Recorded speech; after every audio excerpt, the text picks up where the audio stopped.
El plagio como infracción de los derechos de autor. Interesante tema que le propone hoy la consulta jurídica de La Habana. Ya estoy dando la bienvenida al especialista Yoari González. Muy buenas tardes, Yoari. Hola, ¿qué tal? Muy buenas tardes. Un saludo para los amigos televidentes. Y sí, es que el pasado 5 de diciembre se publicó en la Gaceta Oficial de la República de Cuba la ley sobre los derechos del autor y del artista intérprete.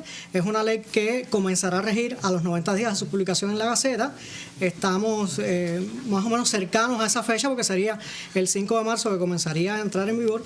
El año anterior dedicamos un ciclo, pero siempre quedan algunas cosas que decir. Claro. Y creo que esta es la oportunidad para hablar sobre algunas de las conductas infractoras, como es esta a la que le dedicamos el tema de hoy. Entonces, ¿qué elementos, digamos, pueden configurar al plagio como una conducta que viola los derechos de un autor? El plagio como conducta infractora de los derechos del autor no está definida como tal en la nueva ley de los derechos del autor y del artista intérprete. Si nos remitimos al diccionario de la Real Academia Española, vemos que el plagio es una usurpación de la identidad del autor. Es decir, que nosotros estamos tomando la obra que no hemos, o sea, una persona está tomando la obra que no ha creado y la está publicando, la está dando a conocer al público como si fuera suya, está suplantando esa identidad, está tomando los elementos originales de esa obra y al mismo tiempo estaría engañando al destinatario de esa obra, que digamos es el público en general, la sociedad, porque cualquier persona puede tener acceso a una obra, y el engaño estaría dado porque se estaría diciendo que una persona es el autor cuando realmente no lo es. Entonces, usurpación de la identidad, apropiarse de elementos ajenos que componen a la obra, y el engaño al público son, digamos, estos elementos tipificadores de esa conducta. Ahora, Yoari, ¿cuándo una persona puede utilizar la obra realizada por otra sin que esto llegue a constituir una violación, sin que sea un plagio?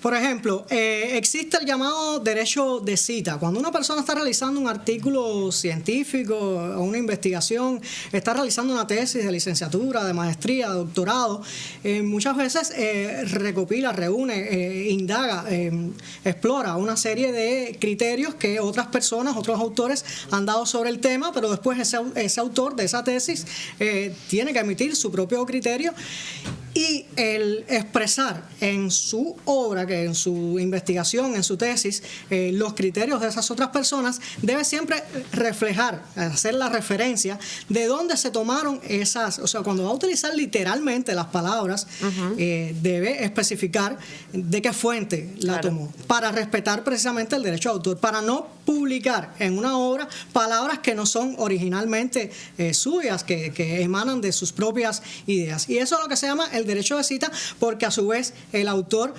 tiene ahí una limitación, no puede impedir o no puede reclamar si se cumplen estos requisitos porque alguien lo haya citado en una obra de investigación o en una tesis. Pero además puede haber uso ilícito de una obra preexistente en lo que denominamos las obras derivadas.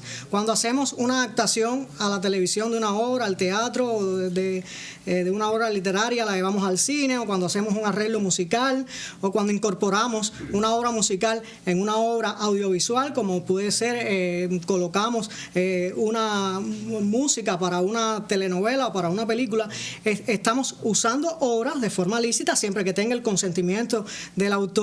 Y además, por ejemplo, en el caso de las parodias, es otro de los casos en los que podemos ilustrar que alguien puede usar o servirse de una obra preexistente para crear su propia obra, una obra derivada, o usar, porque una cosa es hacer una obra derivada y otra cosa es usar con el consentimiento del autor una obra preexistente. Ahora, el autor de una obra puede autorizar el uso o la publicación de la misma a una, dos o varias personas al mismo tiempo. Sí, lo puede hacer. Para esto se utilizan los denominados contratos de licencia de uso de la obra. Es mediante este contrato donde el autor otorga su consentimiento a los utilizadores de la obra para que la exploten, para que la puedan reproducir, para que la puedan comunicar al público. Y como les decía, eso se realiza mediante los contratos de licencia. Vamos a ver un caso práctico. Para eso les he traído una imagen. Adelante. Vamos a verla en pantalla. Vamos a ver en el siguiente gráfico cómo el autor de una obra audiovisual que sería A puede otorgar una licencia que, si es no exclusiva, significa que tanto B como C pueden usar esa misma obra. Si fuera exclusiva, que es el caso contrario, significa que A estaría otorgando el derecho a utilizar la obra a una sola persona y no puede a varias personas otorgarle ese derecho, dar ese consentimiento. Pero si lo ha hecho con carácter no exclusivo, tanto B como C pueden crear una propia obra a partir de la obra que se le ha cedido por parte de A.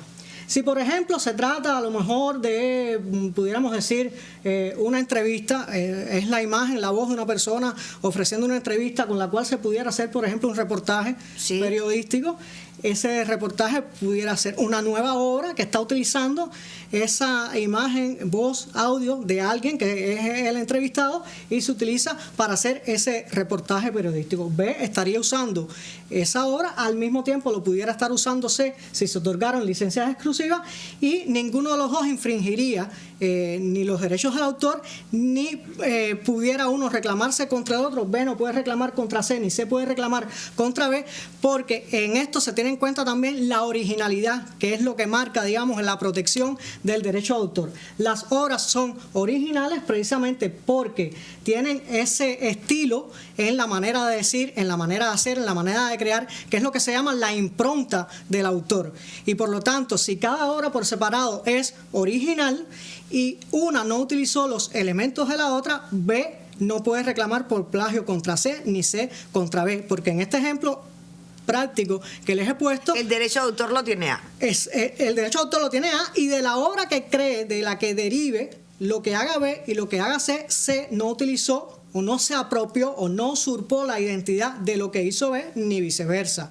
Por lo tanto, en ese caso práctico, específicamente, no hay plagio, porque lo que se protege es la originalidad de cada una de las obras. Incluso puede ser que en la ley del derecho de autor se define además lo que no se protege por derecho de autor. Y a veces, digamos, una noticia, si uno no crea una obra, no la recrea con música, imagen y no crea. Ponemos no hay, ejemplo de una noticia para adecuarla a nuestro medio, ¿no? Sí, ajá, que se esté dando información a una noticia y que para eso se utiliza una imagen o se utiliza una persona hablando. Eso puede que no se considere como una obra y puede que no sea protegido por derecho de autor, porque está definido en la ley de derecho de autor qué es lo que se protege y qué es lo que no. Pero si se trata de una colaboración, una obra periodística, algo que realmente reúne los requisitos de originalidad y se ha creado una nueva obra con la preexistente con la cual se dio el consentimiento, yo creo mi obra. Y si aquel estaba autorizado a utilizar esa misma obra preexistente, él crea la suya. Que si no me copió, si no tuvo ningún elemento, solo utilizó utilizó la preexistente, claro, no utilizó la del otro que también está creando. Entonces no hay plagio en ese sentido. Hablabas de un contrato. ¿Tiene que ser un contrato firme por documentos, o puede ser un convenio mediante un acuerdo, por palabras, por textos? Generalmente debe ser por escrito, porque bueno, ya con esto también se preconstituye una prueba, están las declaraciones de cada parte en un documento escrito, pero puede ser también un acuerdo verbal, algo que reconoce la ley.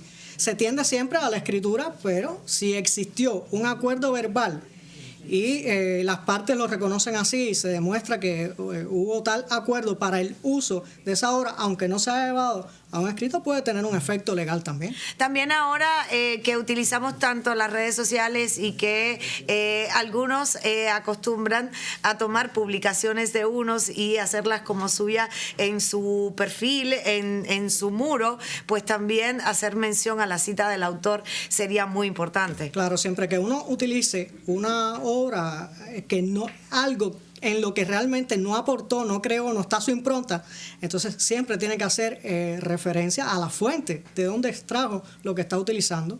Y luego no solamente es decir cuál es la fuente, sino saber si hay autorización o no para ello. Qué bien. Muchísimas gracias, Yoari. Interesante tema en esta jornada. Bueno, te aquí esperamos, estaré la próxima semana. Para los próximos programas estaremos en el ciclo dedicado a los contratos bancarios porque salió un nuevo decreto ley sobre este tema. Así que van a tener detalles sobre los contratos bancarios. Recuerde que si de leyes desea conocer, la sección jurídica tiene que ver. Y cambiaron hoy. Gracias, Yoari. Hasta la próxima semana. Nosotros seguimos en Hola Habana.